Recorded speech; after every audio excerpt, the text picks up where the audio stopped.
الحمدللہ رب العالمین والصلاة والسلام علی حبیبہ محمد وآلہ وصحبہ اجمعین، اما بعد فاعوذ باللہ من الشیطان الرجیم، بسم اللہ الرحمن الرحیم۔ وَإِذْ نَجَّيْنَاكُم مِّنْ آلِ فِرْعَوْنَ يَسُومُونَكُمْ سُوءَ الْعَذَابِ يُذَبِّحُونَ أَبْنَاءَكُمْ وَيَسْتَحْيُونَ نِسَاءَكُمْ وَفِي ذَلِكُمْ بَلَاءٌ مِّن رَّبِّكُمْ عَظِيمٌ۔ اللهم سبحانك لا علم لنا إلا ما علمتنا إنك أنت العليم الحكيم۔ مولاي صل وسلم دائما أبدا على حبيبك من زانت به الرسول۔ معزز سامعین کرام، السلام علیکم ورحمۃ اللہ وبرکاتہ۔ ارشاد باری تعالیٰ ہے، اور جب ہم نے تم کو فرعون کی قوم سے نجات دی جو تمہیں دکھ دینے کی فکر میں رہتے تھے، تمہارے بیٹوں کو ذبح کرتے، تمہاری بیٹیوں کو زندہ رکھتے تھے، اور اس میں تمہارے پروردگار کی طرف سے بہت بڑی آزمائش تھی۔ معزز سامعین کرام، اس سے پیشتر قرآن کریم میں اولاد یعقوب کو مخاطب فرمایا گیا اور فرمایا گیا یا بنی اسرائیل اذکروا نعمتی التي، اے بنی اسرائیل وہ نعمتیں جو اللہ کریم نے تم پر عطا فرمائیں انہیں یاد کرو۔ اور یہاں پھر وہ ذکر فرمایا کہ جو فرعون مصر ظلم کرتے تھے، چونکہ وہاں کا جو حکمران تھا نام تو اس کا کچھ بھی وہ بدلتے رہتے تھے، لیکن اس حکمران کو جو ایک خاص نام دیا جاتا تھا وہ فرعون تھا۔ تو فرعون مصر بڑے ظالم تھے، جابر تھے، اور ظاہری جاہ و جلال، قوت، مال و دولت ان کے پاس بہت تھی، اور تکبر بھی تھا، اور اس تکبر کے ساتھ بے شمار ظلم بھی۔ تکبر جہاں ہوتا ہے وہاں ظلم از خود پیدا ہونا شروع ہو جاتا ہے۔ تو اللہ کریم نے ارشاد فرمایا کہ اس وقت کو یاد کرو کہ جب وہ تمہارے بیٹوں کو ذبح کرتے تھے اور ہلاک کرتے تھے، اور بیٹیوں کو زندہ رکھتے تھے تاکہ ان سے خدمت لی جا سکے۔ تو روایات میں ایک واقعہ ایسا بھی ملتا ہے کہ کسی نجومی نے یا کسی اسی طرح کے شعبے میں کسی نے فرعون کو یہ بات کہی کہ بنی اسرائیل میں ایک لڑکا پیدا ہوگا جو آخر تمہاری بادشاہت کے خاتمے کا سبب ہوگا۔ تو پھر بادشاہ نے یہ حکم دے دیا فرعون نے کہ بنی اسرائیل کے جو بیٹے ہیں جب بھی کوئی بچہ پیدا ہو اسے قتل کر دیا جائے، اور اگر کوئی بچی پیدا ہو تو اسے زندہ رہنے دیا جائے۔ اور یہ اتنا عرصہ حکم نافذ رہا کہ جو لوگ محنت اور مزدوری پر یعنی غلامی پر قبطیوں نے لگا رکھے تھے، ان کی شکایت پیدا ہوئی کہ جو لوگ ہمارے پاس غلام ہیں یہ تو بوڑھے ہو رہے ہیں، یہ تو ناکارہ ہو رہے ہیں، اور پیچھے جو ان کی اولاد ہے وہ پہنچ نہیں رہی، چونکہ انہیں قتل کر دیا جاتا ہے۔ تو جب انہیں قتل کر دیا جاتا ہے تو پھر ہماری خدمت کون کرے گا، ہم کس سے اپنی خدمت لیں گے؟ تو پھر فیصلہ یہ ہوا کہ 1 سال قتل کر دیے جائیں اور 1 سال جو ہے وہ چھوڑ دیے جائیں۔ اللہ کریم کا اپنا نظام ہے کہ حضرت ہارون علیہ السلام اس سال پیدا ہوئے کہ جب انہیں چھوڑنا تھا کہ کوئی بچہ قتل نہیں کیا جائے گا، اور حضرت موسیٰ علیہ السلام اس سال پیدا ہوئے کہ جب قتل کا حکم تھا۔ اور اللہ کریم ہیں، قادر ہیں، انہوں نے اس سال جہاں قتل کی آمادگی تھی وہاں انہیں ایسی حفاظت عطا فرمائی کہ جہاں سے قتل کا حکم دیا جا رہا ہے وہی جگہ ان کے پالنے کا سبب بنی اور ان کی پرورش کا سبب بنی۔ قادر مطلق ہے۔ تو یہاں اللہ کریم ان حالات کو بیان فرما رہے ہیں کہ اس صورت کو یاد تو کرو، وہ کیسے حالات تھے، تم پر کتنا ظلم تھا، اور اللہ کریم نے تمہیں نجات عطا فرمائی۔ یعنی اس میں کوئی کمال کسی کا ذاتی نہیں ہے، بلکہ وہ جو حالت تھی اس غلامی تک پہنچنے کی اس کا سبب کردار تھا، اور وہاں سے جو نجات تھی وہ محض اللہ کریم کا کرم اور احسان کہ اللہ کریم نے حضرت موسیٰ علیہ السلام کو مبعوث فرمایا اور اس قوم کو نجات بخشنی چاہیے۔ اور اس درجے کی نجات بخشی کہ ظاہری پہلوؤں میں بھی وہ جو جابر اور ظالم لوگ تھے ان کے اسی طرح گھر، محلات، باغ جو ہیں وہ ویرانے میں تبدیل ہو گئے، چونکہ مالک نہ رہے، اور اللہ کریم نے کمزور کو، نحیف کو ملکیت عطا فرما دی، اور جو مالک کی حیثیت سے تکبر میں مبتلا تھا وہ غرق ہو گئے۔ تو اس لیے فرمایا وَإِذْ نَجَّيْنَاكُم مِّنْ آلِ فِرْعَوْنَ يَسُومُونَكُمْ سُوءَ الْعَذَابِ۔ اب یہ ایسی سختی تھی، عذاب کی صورت تھی کہ جس میں یذبحون ابناءکم، تمہارے بیٹوں کو وہ ذبح کرتے تھے،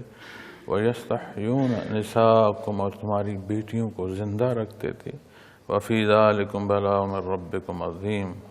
اس میں تمہارے پروردگار کی طرف سے بہت بڑی آزمائش تھی۔ اب جب ہم آزمائش پر اس بلا کے حوالے سے بات کریں گے تو معزز سامعین کرام،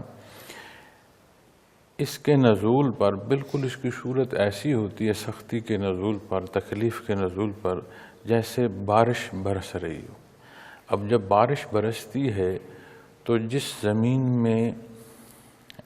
جو خوبصورت اور اعلیٰ زمین ہوتی ہے، جس کی مٹی اعلیٰ ہوتی ہے، اس کی رویدگی پیدا ہوتی ہے، اس سے جنس یا فصل پیدا ہونے کی اور استعداد بڑھ جاتی ہے۔ اور جو زمین سخت ہوتی ہے، جو زمین آپاشی کے قابل نہیں ہوتی، بجائی کے قابل نہیں ہوتی، اس پر اتنا اثر نہیں ہوتا کہ وہ اعلیٰ زمین کے مقابل فصل لا سکے، کم لاتی ہے لیکن اس میں استعداد پیدا ہوتی ہے۔ اسی طرح جہاں سنگلاخ حصے ہیں، پتھر ہے، تو پتھر پر جب بارش برستی ہے تو اس کا برسنا یا نہ برسنا پتھر کے اندر نہ رویدگی پیدا کرتی ہے اور نہ اس کو نرم ہونے کا سبب ہوتی ہے، پتھر رہتا ہے۔ لیکن جہاں گندگی کا ڈھیر ہو، وہاں جب بارش برستی ہے تو اس میں سے مزید تعفن پیدا ہوتا ہے۔ اسی طرح جب کوئی تکلیف نازل ہو، تکلیف پیدا ہو جائے، تو اس کے مختلف حالات ہیں مختلف کرداروں پر۔ چونکہ بحیثیت انسان تو سارے حضرت آدم علیہ السلام کی اولاد ہیں، اسی لیے قرآن کریم میں جب دعوت اسلام دی جاتی ہے تو پھر تمام بنی نوع انسان کو یا ایھا الناس مخاطب فرمایا جاتا ہے۔ آپ صلی اللہ علیہ وسلم کی بعثت جو ہے وہ تمام انسانیت کو مخاطب فرما رہی ہے، دعوت حق ارشاد فرما رہی ہے۔ لیکن پھر بات آتی ہے جنہیں نصیب ہو کلمہ حق، یا ایھا الذین آمنوا، پھر جب بات معزز سامعین کریم یہاں آتی ہے تو پھر وہاں جہاں انکار ہے، تکذیب ہے، وہاں سے جہاں اقرار ہے، پھر اس اقرار کے ساتھ اس اقرار کا وہ درجہ کہ یہ اقرار عملی صورت تک پہنچ رہا ہے، تو بے شمار فرق آ جاتا ہے کردار کا ہر ایک کا۔ پھر جب کوئی تکلیف نازل ہوتی ہے تو یہ ہو سکتا ہے کہ وہ سزا بھی ہو، یہ بھی ہو سکتا ہے کہ وہ مجاہدہ اضطراری ہو۔ تو جب یہاں ارشاد فرمایا گیا نا وَفِي ذَلِكُمْ بَلَاءٌ مِّن رَبِّكُمْ عَظِيمٌ، بہت بڑی جو ہے آزمائش تھی، تو کہیں سزا ہوگی تو کہیں اللہ کریم کے قرب کا سبب ہوگی، کہیں کمزوریوں خطاؤں کی بخشش کا سبب ہوگی، کہیں ترقی درجات کا سبب ہوگی، چونکہ انہی لوگوں میں وہ ہستی بھی اور وہ نسل بھی آ رہی ہے کہ وہ خاتون جس کے بطن سے اللہ کریم نے حضرت موسیٰ علیہ السلام اور حضرت ہارون علیہ السلام جو ہیں جنہیں عطا فرمائے، جن کی پیدائش ہوئی، اور وہ ایسی عظیم خاتون ہیں، ایسی اللہ کی برگزیدہ خاتون ہیں کہ رب کائنات نے کلام ذاتی میں وہ کیفیت اور حالت، جب ایک ماں اپنے بیٹے کی جدائی، نہ صرف جدائی بلکہ اس کی زندگی کے خطرہ لاحق ہونے پر جو محسوس کرتی ہے، وَرَبَطْنَا، تو رب کائنات نے ان کے قلب کو وہ مبارک لمحہ عطا فرمایا کہ ایک توجہ انہیں نصیب ہوئی۔ تو یہ حصے بھی تو وہاں، یہ مخلوق کی یہ اعلیٰ حصے اور اللہ کریم کی محبت میں زندگیاں اور سانسیں بسر کرنے والے لوگ بھی تو وہاں تھے۔ تو اسی طرح آج ہم جب اپنے حالات کو دیکھتے ہیں تو یہ جو پینڈیمک اور بیماری اور وبا پوری دنیا کو اپنی آغوش میں لیے ہوئے ہے، تو بے شمار باتیں سننے کو ملتی ہیں کہ یہ عذاب ہے، یہ گرفت ہے، اور اس سے حالات بدلیں گے، کیا کیا جانے سننے کو ملتا ہے۔ لیکن یہ جیسے بھی آئی، جو بھی صورت ہے، اس کا ہر ایک پر جب اس کا آنا ہے اور اس تکلیف کا برسنا ہے، تو پھر بات ہوگی ہر ایک کے قلب کی کہ اس کی زمین کیسی ہے۔ اگر وہ ایسی ہے کہ اس کی مٹی اعلیٰ ہے تو اس میں اور رویدگی پیدا ہوگی، وہ اللہ کی کریم کی طرف اور اسے ربط نصیب ہوگا، وہ اللہ کریم سے مدد چاہے گا، اللہ کریم کی حفاظت چاہے گا، اس سے شفا چاہے گا، اس بلا سے نجات کے لیے اسے پھر شرف ہم کلامی نصیب ہو رہا ہو۔ اور جن قلوب میں تعفن ہے وہ شکایت کی طرف جائیں گے، اعتراض کی طرف جائیں گے، اور طرح طرح کی ایسی باتیں کریں گے جو مزید بدبختی کا سبب بنتی چلی جائیں گی۔ تو اس لیے جب یہ بات آتی ہے کہ بہت بڑی آزمائش تھی، تو یہ وہی سمجھ سکتا ہے کہ جس کی اولاد اس کے سامنے ذبح کی جا رہی ہو کہ یہ کتنی بڑی آزمائش ہے۔ اللہ کریم دار دنیا مشکل ہے، اسے سہل فرمائے اور آزمائش سے، امتحانوں سے محفوظ رکھے، اپنے کرم اور احسان اور رحمت سے یہ زندگی کا وقت جو ہے یہ بسر ہو جائے۔ تو بہت بڑی مشکل تھی جو اللہ کریم نے ارشاد فرمایا، بے شک یہ بہت بڑی مشکل تھی۔ وَإِذْ فَرَقْنَا بِكُمُ الْبَحْرَ فَأَنْجَيْنَاكُمْ وَأَغْرَقْنَا آلَ فِرْعَوْنَ وَأَنْتُمْ تَنْظُرُونَ، اور جب ہم نے تمہاری خاطر سمندر کو پھاڑ دیا پھر تمہیں بچا لیا اور آل فرعون کو فرعون سمیت غرق کر دیا اور تم سب دیکھ رہے تھے۔ یہ واقعہ اس طرح ہے کہ حضرت موسیٰ علیہ السلام جب فرعون کے دربار میں تشریف لے گئے اور آپ نے دعوت حق ارشاد فرمائی، اس نے انکار کیا، تکذیب کی، مقابل جادوگر لایا، تو اس سارے میں اور بنی اسرائیل کی وہاں سے ہجرت تک بیچ میں بہت سارا عرصہ گزرا۔ اس سے حوالے سے قرآن کریم میں اجمالی ذکر بھی فرمایا گیا کہ اس دوران ان پر طرح طرح کی جو تکالیف ہیں وہ نازل کی گئیں، آسانیاں بھی دی گئیں اور تکالیف کی صورت بھی، امتحان جو ہیں وہ بھی پیدا ہوئے تاکہ یہ اس ظلم سے باز آ جائیں۔ اور جب وہ حد سے تکلیف بڑھتی تو پھر وہ حضرت موسیٰ علیہ السلام کے پاس آتے کہ آپ اپنے اللہ سے دعا کریں کہ ہمیں یہ نجات نصیب ہو، اور اگر ہمیں نجات نصیب ہوگی تو پھر ہم ایمان لے آئیں گے، اور جب نجات نصیب ہو جاتی پھر اسی طرح تکذیب میں وہ واپس چلے جاتے۔ تو یہ ایک ایسا عمل تھا جو کچھ عرصہ جاری رہا۔ پھر حضرت موسیٰ علیہ السلام کو جب حکم ہوا تو آپ اپنی قوم کو وہاں سے لے کر نکلے، تو قوم کی تعداد ہزاروں میں نہیں تھی، لاکھوں میں تھی، اور بنیادی طور پر 12 قبیلے تھے، کیونکہ حضرت یعقوب علیہ السلام کے 12 بیٹے تھے،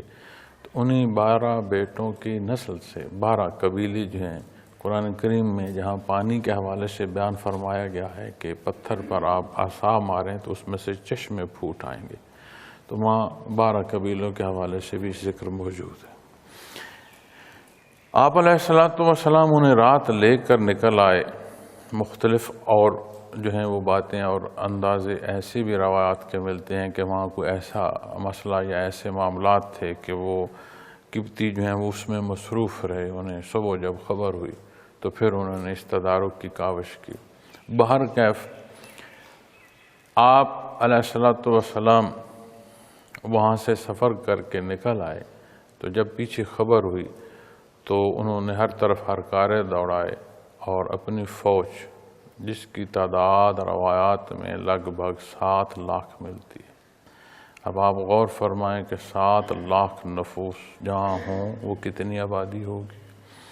اور ایک اعلان پر اس جلد تیاری کے ساتھ تعقب میں وہ پہنچے کہ جب حضرت موسیٰ علیہ السلام اور آپ کے رفقا سمندر کنارے پہنچ چکے تھے تو وہ پیچھے سے ان کی آوازیں آنا شروع ہو گئیں، چونکہ جہاں 7 لاکھ فوج اور اس میں سوار اور پیادہ اور سواریاں شامل ہوں گی تو اس کی دھمکی زمین کی اتنی ہے اور اتنی خاک اڑ رہی ہوگی کہ وہ دور سے نظر آ رہا ہوگا کہ اتنا جمع غفیر آ رہا ہے۔ تو بہرکیف جب وہ وہاں پہنچے تو ان کے پہنچنے سے پہلے حضرت موسیٰ علیہ السلام کی قوم نے یہ شکایت کی کہ اے موسیٰ علیہ السلام، ہم تو مارے گئے، وہاں تو کسی ایک کو یا کچھ کو قتل کیا جاتا تھا، تو آج تو سب کو تہہ کر دیا جائے گا، آگے سمندر ہے، پیچھے فرعون کی فوج ہے، تو ہم تو مارے گئے، کیا ہوگا؟ تو پھر اللہ کے حکم سے حضرت موسیٰ علیہ السلام نے جب سمندر پر عصا مارا تو جیسے پہاڑ ہوتے ہیں اس طرح پانی دو حصوں میں تقسیم ہو گیا۔ اور اس میں مفسرین کرام جب اس پانی کی تقسیم پر بحث فرماتے ہیں تو یہاں تک بات روایات میں ملتی ہے کہ وہ زمین جس سے اس قوم نے گزرنا تھا اس میں اس درجے سے پانی نکلا کہ زمین خشک ہو گئی، وہاں کیچڑ نہیں رہا۔ اتنا پانی نے راستہ چھوڑا کہ وہ زمین خشک ہو گئی تاکہ گزرنے والے کو کیچڑ کی تکلیف بھی نہ ہو۔ اور فرمایا گیا ہے کہ تمہاری خاطر سمندر کو پھاڑ دیا، فَأَنْجَيْنَاكُمْ، اور فرعون جو ہے اسے اس میں غرق کر دیا گیا۔ تو جب سمندر نے راستہ دیا، اور بعض روایات میں یہ بھی ملتا ہے کہ 12 راستے دیے، لیکن بہر کیفیت میں بات ہے کہ راستہ پانی نے دیا۔ تو جب حضرت موسیٰ علیہ السلام اور آپ کی قوم کنارے پر پہنچ رہی تھی، نکل رہی تھی، بیچ میں سے نکل رہے تھے، تو اس وقت اس کا لشکر وہاں پہنچ گیا، اس نے اپنا لشکر اتارا اور خود کھڑا یہ منظر دیکھ رہا تھا کہ کیسے ممکن ہے کہ پانی راستہ چھوڑ دے، وہ پہاڑوں کی طرح درمیان میں خشک جگہ ہے اور دونوں طرف پہاڑوں کی طرح پانی کھڑا ہے، تو یہ کیا ماجرا ہے، اور یہ تو گزر رہے ہیں اور میں اس میں سے گزرا تو کہیں غرق ہی نہ ہو جائے۔ یہاں ایک بات ویسے بھی عرض کر دوں کہ جو مرضی کوئی دعویٰ کرتا رہے، حقیقت حال اس کے اندر جو ہے وہ عیاں ہوتی ہے۔ اسی طرح مختلف وہ لوگ تاریخ میں یا وہ اقوام جنہوں نے خدائی کے دعوے کیے، لوگوں نے وہ اقوام جنہوں نے تکذیب کی حدیں کی، انہوں نے مانا کہ ہم غلط ہیں، لیکن مخلوق کے سامنے وہ اپنے تکبر اور انا میں رہے۔ تو یہ ہو نہیں سکتا کہ فرعون کو یہ معلوم نہ ہو کہ میں ایک کمزور اور حقیر انسان ہوں جسے اللہ نے پیدا فرمایا، اور میں اپنے کردار سے حمانیت میں جا پہنچا۔ حقیقی بادشاہی تو اللہ کریم کی ہے۔ تو یہ بھی ملتا ہے کہ حضرت موسیٰ علیہ السلام پاس سے ایک گھوڑی پر سوار گزرے اور اسی سمندر کی طرف وہ گھوڑی دوڑ گئی، تو جس گھوڑے پر سوار تھا فرعون، وہ اس کے اختیار کے بغیر وہ اس گھوڑی کے پیچھے دوڑا، تو جو بچی کچی فوج تھی یا جو رہ گئے وہ سارے بھی پھر اس کے ساتھ۔ اب حضرت موسیٰ علیہ السلام کی قوم پار پہنچی، یہ درمیان پہنچے، تو پانی کو حکم ہوا، پانی آپس میں مل گیا۔ تو یہاں اسی لیے ارشاد فرمایا جا رہا انتم تنظرون، تم شاہد ہو، گواہ ہو، تم دیکھ رہے تھے، یہ تمہاری آنکھوں دیکھا حال ہے اور تم دیکھ رہے تھے، اور یہ کتنا بڑا اللہ کا احسان ہے اور ایک خرق عادت معاملہ ہے، ایک معجزہ ہے حضرت موسیٰ علیہ السلام کا کہ پانی نے راستہ چھوڑا، ایسا راستہ چھوڑا کہ راستہ خشک تک ہو گیا۔ اور جب مقابل جو اللہ کریم کے مقابل اعلان کر رہے تھے، جب وہ بیچ میں پہنچے تو وہی سمندر آپس میں ایسا ملا کہ ہر ایک کو غرق کر دیا اس نے، اور فرمایا وَأَنْتُمْ تَنْظُرُونَ، اور تم سب دیکھ رہے تھے۔ معزز سامعین کرام، ہم جب اس حصے کو بحث کریں گے اور وَأَنْتُمْ تَنْظُرُونَ، تو ہم جہاں جہاں خطا کرتے ہیں، جہاں جہاں ہم تجاوز کرتے ہیں، اگر ہم اپنے اندر جھانکیں تو اندر صاحب سمجھ آ رہی ہوتی ہے کہ میں غلط کر رہا ہوں۔ اور سب سے زیادہ انسان جھوٹ اپنے آپ سے بول رہا ہوتا ہے، اپنے ہر غلطی کو جواز دے کر کہ یہ غلطی میں نے اس لیے کی، یا یہ زیادتی میں نے اس لیے کی کہ فلاں شخص کا عمل یہ تھا، اس نے فلاں وقت میں یہ کیا تو میں نے یہ عمل کیا۔ حالانکہ دیکھنے کی، عمل کرنے کی، اختیار کرنے کی جو راہ ہے وہ ہمارے پاس قرآن و سنت موجود ہے، نبی کریم صلی اللہ علیہ وسلم کا اسوہ حسنہ ہمارے سامنے موجود ہے، اور آپ نے زندگی کے ہر بحر میں رہنمائی فرمائی، اور آپ کے ساتھ جو مصیبتیں، جو تکالیف، اور آپ کے ساتھ جو مخلوق نے زیادتی کی کوشش کی، اس میں آپ صلی اللہ علیہ وسلم کا ہی فرمان ہے کہ انبیاء اور رسول پر بے شمار تکالیف پہنچیں، اور سب سے بڑھ کر جو تکالیف پہنچیں وہ آپ صلی اللہ علیہ وسلم کی ذات اقدس کو ہیں۔ تو ہر پہلو زندگی کا جو ہے اس کی رہنمائی ہمیں یہاں سے میسر ہے۔ تو بجائے وہ جو جھوٹ کا ایک جھگڑا ہے اپنے اندر، اس کی طرف جانے کا، یہ جو کچھ حق نظر آ رہا ہے اسے دیکھتے ہوئے اس پر عمل کریں۔ پھر جہاں جہاں بندہ زیادتی کرتا ہے وہ جانتا ہے، دیکھ رہا ہے، یہ تو کھلی آنکھوں دیکھ رہے ہیں، لیکن جو عمل کر رہا ہوتا ہے اس کا اندر جانتا ہے کہ میں کیا عمل کر رہا ہوں، یہ صحیح ہے یا غلط ہے۔ لیکن وہ بدبختی اعمال کی، وہ انتخاب راہ کا، یعنی جو نیت ہے، جو اس نے چاہا اس راستے کا وہ مسافر ہو رہا ہے۔ پھر فرمایا وَإِذْ وَعَدْنَا مُوسَىٰ 40 لَيْلَةً ثُمَّ اتَّخَذْتُمُ الْعِجْلَ مِن بَعْدِهِ وَأَنْتُمْ ظَالِمُونَ۔ اور جب ہم نے موسیٰ علیہ السلام سے 40 راتوں کا وعدہ کیا، پھر تم نے ان کے بعد بچھڑے کو معبود بنا لیا، اور تم بہت غلط کار تھے۔ اب کتنی بڑی عطا ہوئی، شاید آگے قرآن کریم میں یہ بات قریب ہو، لیکن کہ جب یہ سمندر سے پار اترے تو پار جو انہوں نے دیکھا ایک قوم کے کوئی بتوں کی پوجا کر رہی ہے، تو انہوں نے حضرت موسیٰ علیہ السلام سے کہا کہ اے اللہ کے نبی، ہمیں کوئی اس طرح کا بت بنا دو، ہم جسے چھو سکیں، جسے دیکھ سکیں، جیسے یہ عبادت کر رہے ہیں ہم بھی ان کی عبادت کر رہے ہیں۔ اور کس جگہ کہ کیا معجزہ عطا ہوا، کتنے ظلم سے نکلے، جس جگہ سے انہیں پانی نے راستہ دیا وہاں اس طرف پہنچ کر وہ کیا دیکھ رہے ہیں اور کیا کر رہے ہیں۔ تو آپ بڑے خفا ہوئے۔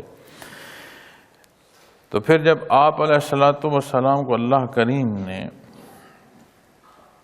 40 راتوں کے لیے بلایا اور آپ کو کلام ذاتی سے نوازا، قرآن کریم سے 30 راتوں پھر مزید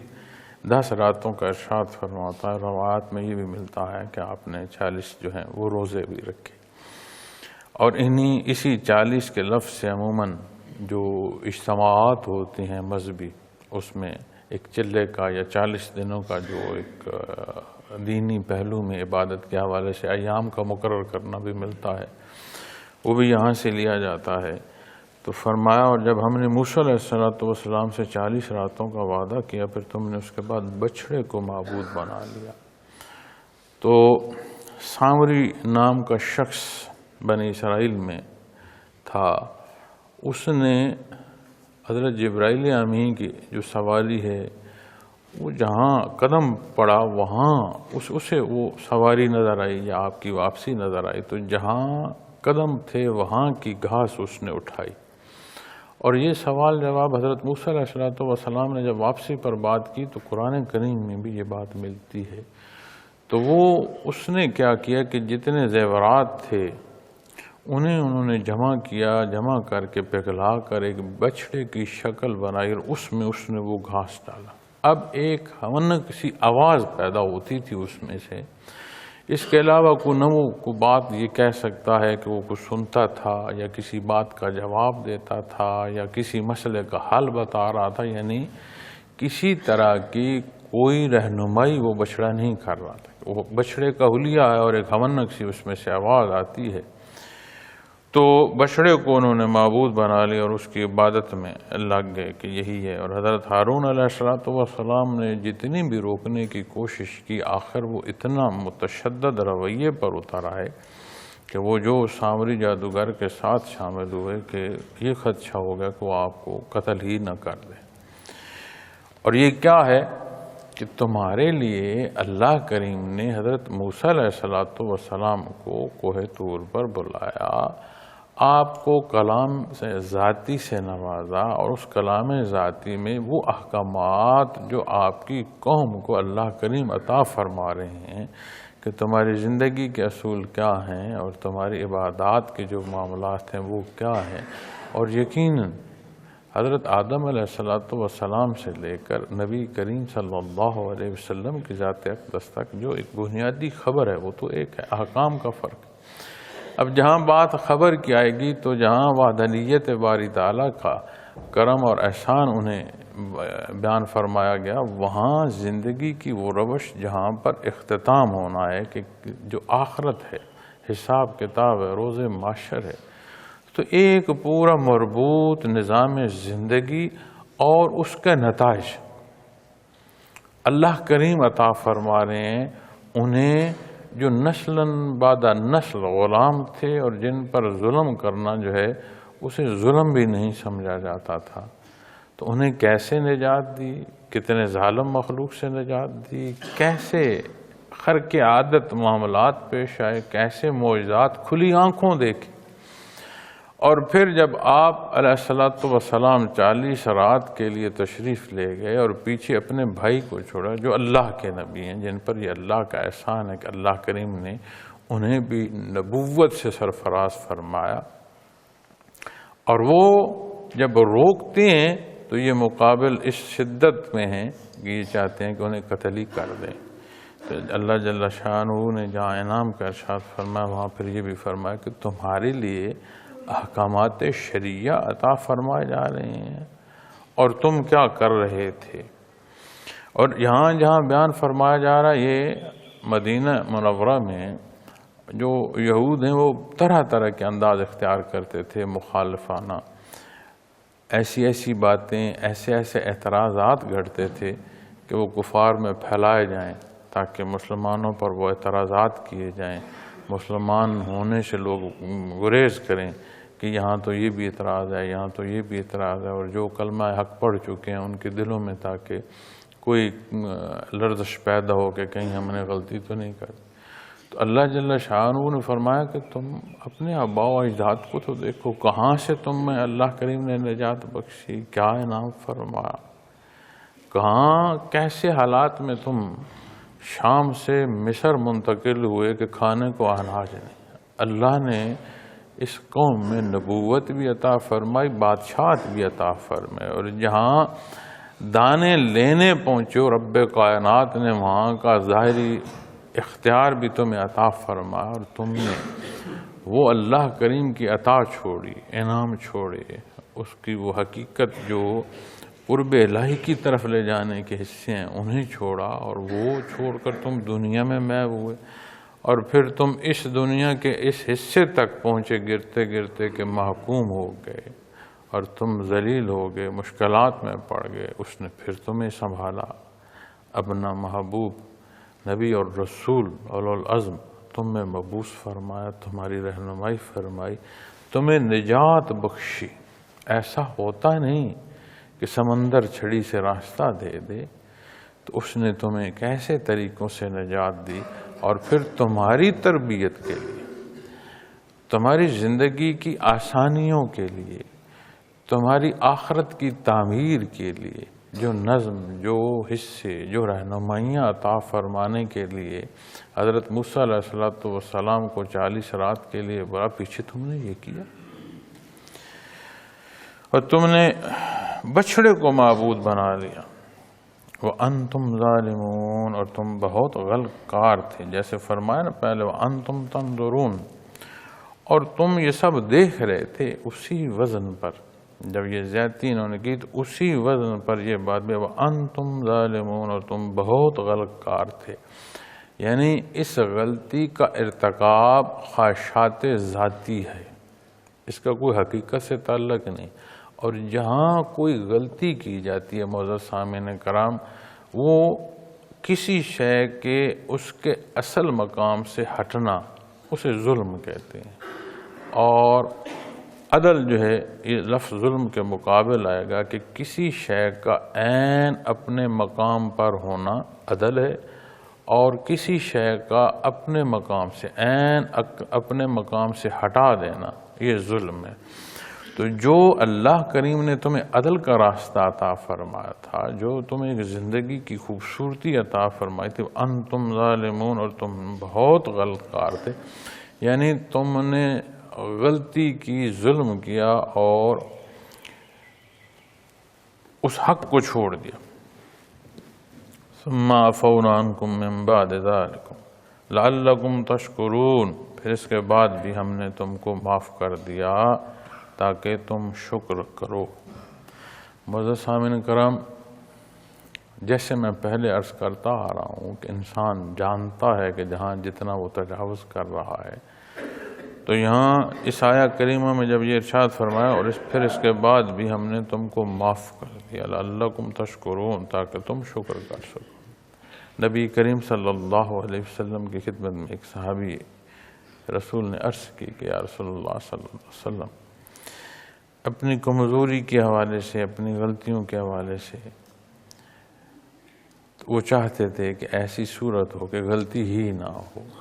تو آپ صلی اللہ علیہ وسلم نے فرمایا کہ اگر مخلوق غلطیاں چھوڑ دے، کوئی غلطی ہو نہیں، تو اللہ کریم اٹھا لے اس مخلوق، پھر ایسی مخلوق پیدا کرے جن سے کمزوریاں، نادانیاں ہوں، وہ اس کا احساس کریں، تکلیف محسوس کریں، اپنے اللہ کی محبت میں تڑپیں، اس سے معافی کے طالب ہوں اور وہ انہیں معاف فرمائے۔ تو بشری تقاضے میں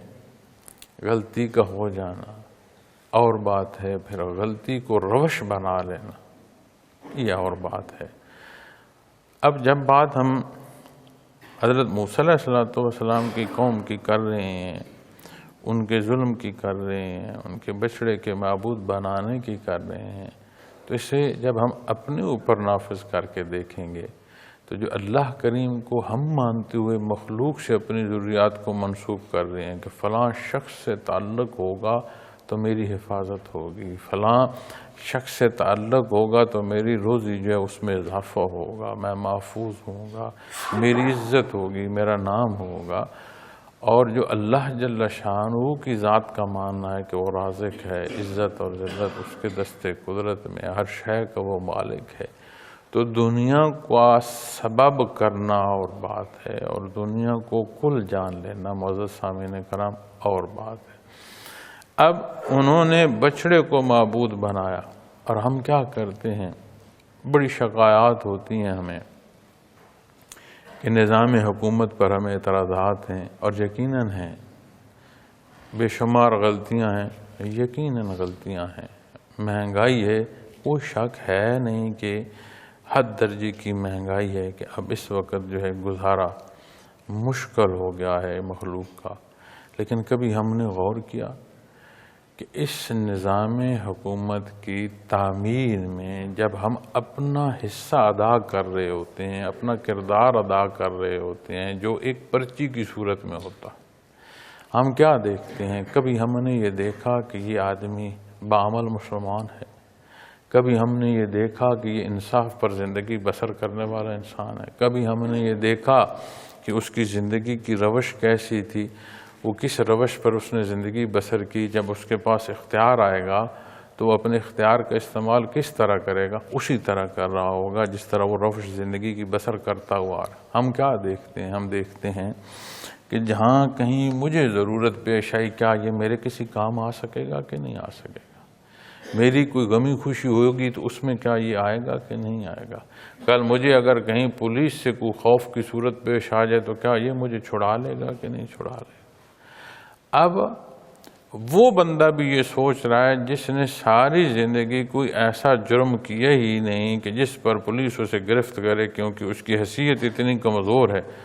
اس بندے تک یہ سوچ ہوتی ہے کہ کل مجھے کوئی پریشانی لاحق ہوگی تو یہ میرا ازالہ کر سکے گا کہ نہیں کر سکے گا۔ اس صورت کو ہم کیا کہیں؟ جب اس صورت پر ہم انتخاب کرتے ہیں تو پھر نتائج کس نے بھگتنے ہیں؟ جس نے جیسا انتخاب کیا نتیجہ تو پھر اس نے ویسا ہی پانا ہے۔ تو یہ بات میں نے بالعموم کر رہا ہوں، میرا مقصد کسی ایک پارٹی یا کسی فرد کی طرف اشارہ نہیں ہے، بالعموم بات کر رہا ہوں، رویوں کی بات کر رہا ہوں۔ تو یہ جو رویے ہوتے ہیں انسان کے، یہ نتائج تک پہنچاتے ہیں معزز سامعین کرام، تو ان پر غور کرنا چاہیے اور ان کی تصحیح کی ضرورت ہوتی ہے، ورنہ یہ خرابیاں بڑھتی ہیں، رکتی نہیں۔ یہ ایک الگ نظام ہے کہ ہم سوچتے کیا ہیں، ہم چاہتے کیا ہیں، ہم کہاں کس ڈبے میں ووٹ ڈال رہے ہوتے ہیں اور نتیجہ کیا نکل رہا ہوتا ہے۔ تو یہی صورت ایک کمزور کی جو ہے وہ ایک پرچی کے اس ڈبے میں ڈالنے تک کی ہے، اس سے طاقتور بندے کا حصہ شاید اس سے بڑھ کر ہو کہ کون سی پرچی کس ڈبے سے نکلے، لیکن یہ ایک کمزور آدمی سے لے کر طاقتور آدمی تک ایک رویہ ہے جسے ہم نے اختیار کیا ہوا ہے، اور پھر اس کے بعد ہم یہ شکایت بھی کرتے ہیں کہ یہ خرابیاں کیوں ہیں۔ تو جب ہم خرابی کا سبب خود کر رہے ہیں تو خرابیاں تو ہوں گی۔ تو اسی طرح یہ وہ ظلم ہے جو ہم کرتے ہیں، لیکن حل کیا ہے؟ ثم عفونا عنکم من بعد ذلکم لعلکم تشکرون، فرمایا پھر اس کے بعد بھی ہم نے تم کو معاف کر دیا۔ یہ آگے آیات میں آئے گا کہ ان کی معافی کی صورت کیا تھی، کیسے انہوں نے کتنے گلے کاٹنے پڑے اس معافی تک پہنچنے کے لیے، اور اللہ کریم نے امت محمد رسول اللہ صلی اللہ علیہ وسلم پر کتنا احسان فرمایا۔ صدق دل سے اس کے حضور معافی کا طالب نہ صرف معافی پاتا ہے، بلکہ جتنا گناہ اس نے سمیٹا ہوتا ہے، اکٹھا کیا ہوتا ہے، نہ صرف اس سے جان چھوٹتی ہے، اس سے کئی گنا زیادہ اجر اور ثواب عطا فرما دیتا۔ یہ خصوصی انعام ہے امت محمد رسول اللہ صلی اللہ علیہ وسلم۔ اب کیا صورت ہے؟ واپس پلٹا جائے۔ واپسی کہاں ہے؟ قرآن و سنت پر، ارشادات محمد رسول اللہ صلی اللہ علیہ وسلم پر۔ لعلکم تشکرون، تاکہ تم شکر کرو۔ شکر کیا ہے؟ کسی شے کے نصیب ہونے پر جو ممنون ہونا ہے، جو کیفیت ہے، اظہار تشکر ہے۔ کسی کی عطا کا ماننا، وہ مثبت ماننا جو اس عطا کا یہ ثبوت کہ اس نے عطا فرمایا، اور شکر حدود و قیود میں رکھتا ہے، ناشکری تجاوز کی طرف لے جاتی ہے۔ تو ہم سب کا جو بہت بڑا مسئلہ ہے کہ ہم مخلوق کے عہدوں کو، مخلوق کی حیثیتوں کو دیکھتے ہیں، اور جو پہنتا ہے وہ اپنے لیے کم پہنتا ہے، وہ دکھانے کے لیے زیادہ پہن رہا ہوتا ہے کہ لوگ دیکھیں، اور دیکھنے والوں کا ہمارا رویہ یہ ہے کہ ہم اپنے سے اوپر دیکھتے ہیں۔ حالانکہ اصول جو ہے وہ دین میں یہ ہے کہ اگر دیکھنا ہے دنیا میں تو اپنے سے نیچے دیکھو،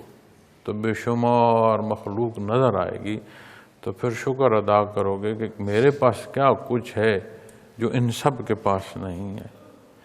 اگر اوپر دیکھنا ہے تو پھر دین میں دیکھو کہ کون کتنی عبادت کر رہا ہے، اللہ کریم نے اسے کتنا دین کا علم عطا فرمایا ہے، اس کی محنت اور مجاہدہ کتنا ہے، تاکہ یہ ترغیب حاصل ہو کہ میں بھی محنت کروں، میں بھی اپنے اللہ کا شکر ادا کروں، میں بھی دین کو سیکھوں، میں بھی دین پر عمل پیرا ہوں، میں بھی مخلوق تک دین پہنچانے کا سبب ہوں۔ تو شکر گزاری کی کیفیت یہ ہے کہ اس حقیقت کو سمجھا جائے، اس حقیقت کے مطابق عمل کیا جائے، اور معاملات کو اپنا اختیار نہ سمجھا جائے۔ ہمارا حصہ ہے سبب کا کرنا، اتنا سارا ہمارا اختیار۔ اب یہ جو میں کہہ رہا ہوں نا ہمارا اختیار ہے،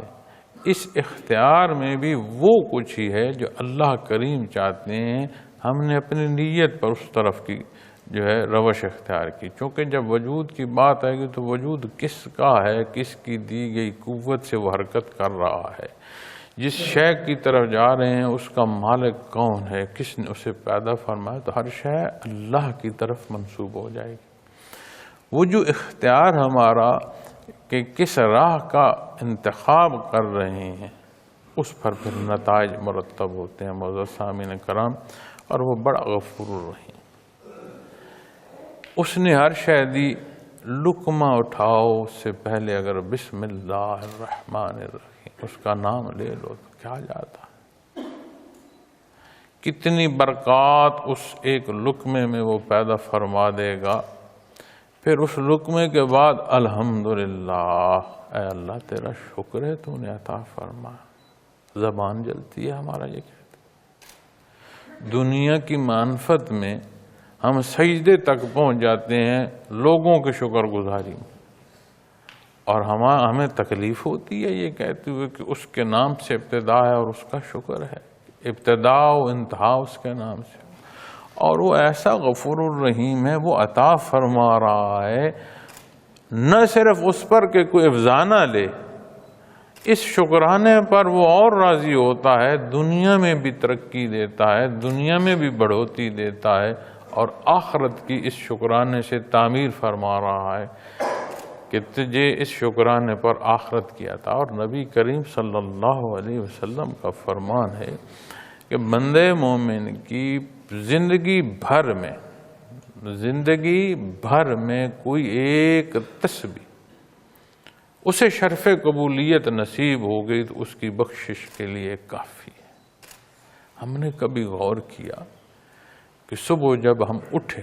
ایک موت کی کیفیت سے حیات پر آئے، کبھی ہمارے منہ سے نکلا کہ الحمدللہ، تیرا اللہ شکر ہے، تو نے مجھے زندگی میں پھر لوٹا دیا۔ ہم نے جو قدم اٹھایا، جس قدم پر تم اٹھا رہے ہو، وجود سی طاقت سے اٹھا رہے ہو، جن کے پاس یہ قدم نہیں ہے انہیں دیکھو۔ میں اللہ کا بڑا شکر ہے، اس کا اتنا احسان ہے کہ میں سر بسجود زندگی بسر کر دوں تو شکر ادا نہیں کر سکتا، اور کبھی کسی شے کی یہ طلب نہیں ہے کہ یہ میرے پاس ہے اور نہیں ہے، کبھی نہیں۔ اللہ کا شکر ہے، اور وہ غفور الرحیم ہے، اس نے کبھی کسی شے کی دنیا معافی میں کوئی کمی نہیں۔ انسانی فطرت مزاج ہے، تو میں کبھی تھوڑا بہت لکھنے کی کوشش کرتا ہوں، تو جب بندہ کسی شے کو لکھتا ہے یا کسی کیفیت کو بیان کر رہا ہوتا ہے، چاہے تقریراً کر رہا ہو چاہے تحریراً کر رہا ہو، اس کا مزاج ہوتا ہے کہ وہ جہاں بیٹھا ہو چیزوں کو باغور دیکھتا ہے۔ انسانی گفتگو کو سن رہا ہے لیکن اس کا جائزہ لے رہا ہوتا ہے، جہاں بیٹھا ہے جس محفل میں بیٹھا ہے اس کو وہ دیکھتا رہتا ہے کیا ہو رہا ہے، یہ اس کا مزاج بن جاتا ہے۔ تو اگر میں اس مزاج کی بات کروں تو میں اپنے ہاتھ میں چھڑی لے کر چلتا ہوں، ساتھ کسی کا سہارا لے کر چلتا ہوں۔ اب یقین مانیں، بندہ کہیں کھڑا ہو نا یا چل رہا ہو تو میرے دل میں ایک خیال آتا ہے یہ کیسے کھڑا، کیوں؟ اس لیے کہ میں کھڑا نہیں ہو سکتا۔ یہ فطرت ہے، انسانی فطرت ہے۔ تو جب ہم مخلوق کی طرف دیکھتے ہیں تو جو کچھ ہمارے پاس ہے، جتنا ہے، اس میں میرا یا آپ کا کیا کمال ہے؟ لا محالہ شکرانے کی کیفیت نصیب، تو ہم اپنی زندگی کی صبح و شام کو سنت خیر اللہ نام سے کیوں مزین نہیں کریں؟ وہ جو اس کی شکرانے سے صبح کی ابتدا ہے، اس کے شکرانے پر شام جو ہے وہ دن کی انتہا کیوں نہ ہو؟ سونا اس کے نام سے کیوں نہ ہو؟ وہ کھانا جو وہ عطا فرما رہا ہے اور اس کے شکرانے پر مزید دنیا بھی اور آخرت بھی عطا فرما رہا ہے، یہ اس کا وعدہ ہے اور وہ اپنے وعدے کے خلاف نہیں فرماتا۔ تو زندگی کی کون سی روش، کون سا ایسا عمل ہے معزز سامعین کرام جو عبادت کے درجوں میں نہ پہنچ جائے؟ بات طلب کی ہے، بات تڑپ کی ہے، بات چاہنے کی ہے۔ اللہ کریم ہماری کمی بیشیاں معاف فرمائیں، ہمیں اپنے حبیب صلی اللہ علیہ وسلم کی محبت عطا فرمائیں، ہمیں دین اسلام کی سمجھ عمل کی توفیق عطا فرمائیں۔ وآخر دعوانا الحمدللہ رب العالمین۔